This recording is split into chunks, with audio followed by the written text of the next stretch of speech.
Unión Espiritista Cristiana de Pilipinas Incorporada, Region 7A, Sibol Tagumpeni B.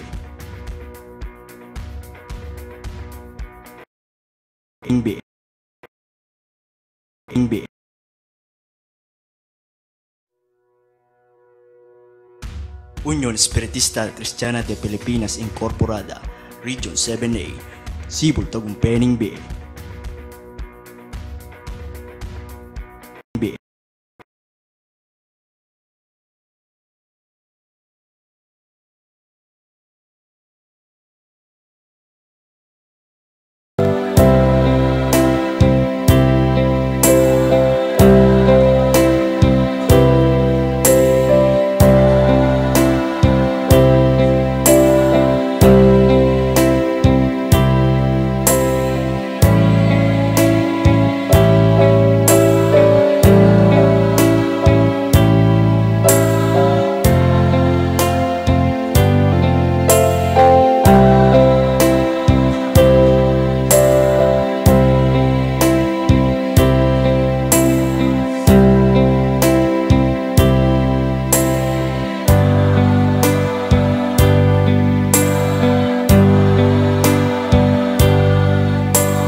ang panalangin ni Jesus sa kanyang mga alagad.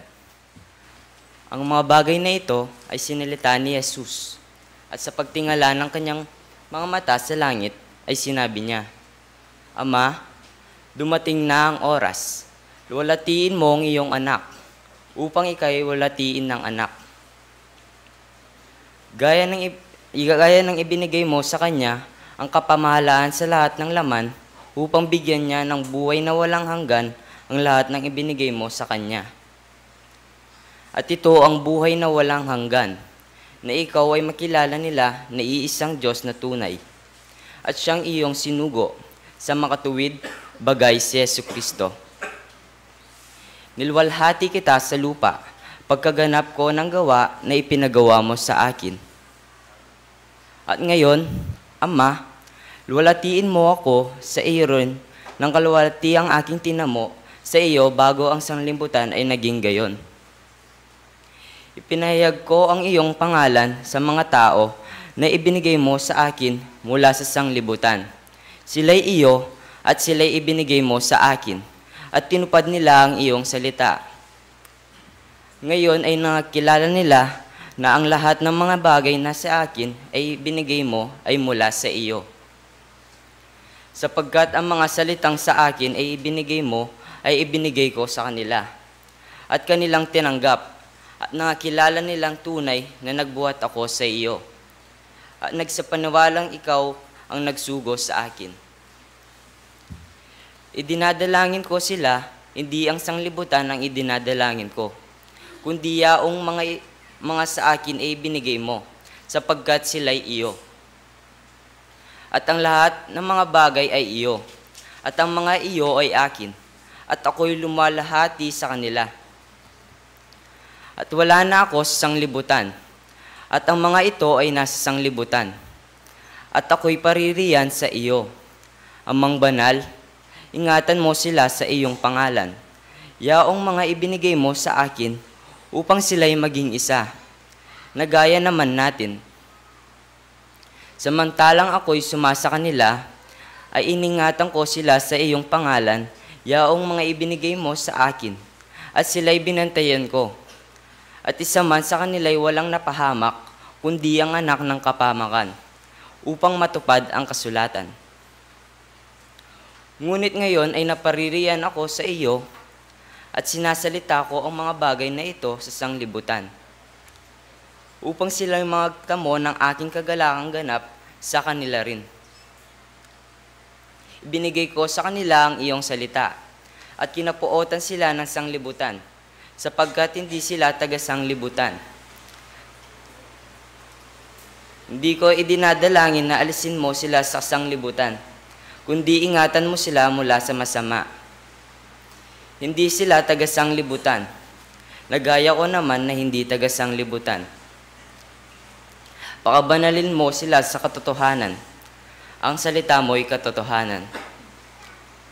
Kung paano'y ako'y iyong sinugo sa sanglibutan, sila'y gayon ding sinusugo ko sa sanglibutan. At dahil sa kanila'y pinakabanal ko ang aking sarili, upang sila naman ay magpakabanal sa katotohanan. Hindi lamang sila ang idinadalangin ko, kundi sila rin naman ng mga nagsisampalataya sa akin sa pamagitan ng kanilang salita, upang silang lahat ay maging isa, na gaya mo, Ama, sa akin, at ako'y sa iyo, na sila na may sumaatin, upang ang sanglibutan ay sumampalataya na ako'y sinugo mo. At ang kalwalhatiang sa akin ibinigay mo, ay ibinigay ko sa kanila, upang sila'y maging isa, na gaya naman natin na iisa. Ako'y sa kanila, at ikaw ay sa akin, upang sila'y malubos sa pagkakaisa, upang makilala ng sanglibutan na ikaw ang sa akin ay nagsugo, at sila'y iyong inibig, na gaya ko na inibig mo. Ama, yaong mga ibinigay mo sa akin ay ibig ko kung saan ako naroroon. Sila naman ay dumuong kasama ko, upang makita nila ang kalwalhatian ko, na ibinigay mo sa akin, sapagkat ako'y iyong inibig bago natatag ang sanglibutan. O Amang Banal, hindi ka nakikilala ng sanglibutan, ngunit nakikilala kita. At nakikilala namang ito na ikaw ang nagsugo sa akin. At ipinakikilala ko sa kanila ang iyong pangalan. At ipakikilala ko upang ang pag-ibig na sa akin ay iniibig mo ay mapasa kanila at ako'y sa kanila. Nabasa na po ang San Juan 17.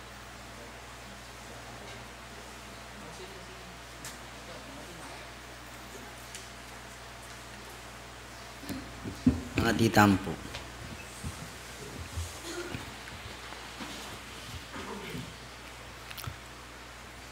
Ginuming Diyos, ngani pong kapinandit na iti. Ginoy kami pong anak yu, pasibayo makanyan ke pong mitipon-tipon. Igpambanal, ngani pong kawarasan na iti,